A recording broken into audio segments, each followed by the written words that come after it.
very often in the world, if you are with people who think differently from you, you have to struggle to actually withstand the pull which goes in the opposite direction of what you're doing. And it can often be very tiring and very exhausting.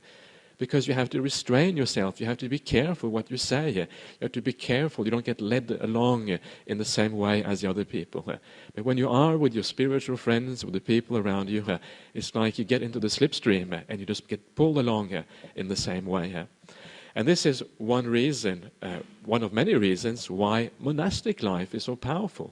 Because in monastic life, of course, you're living all your time together with people who are doing roughly what you are doing. So everybody's pulling everybody else along.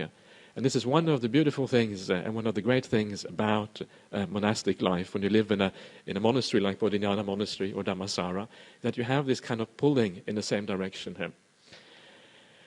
And one of the things that we need to be pulled about in our life is, of course, some often very simple things like keeping the 5 precepts, for example, this foundational practice in Buddhism. And it can often be difficult for people to keep the 5 precepts. Let's start with the first one, just not killing any living beings. Now, why? What is difficult about that precept? Now, in essence, it seems quite easy, but there are many subtleties in that precept which actually are quite difficult. For example, what is the definition of a living being? How far down the scale of microbes and bacteria and viruses do you have to go before you're dealing with a living being?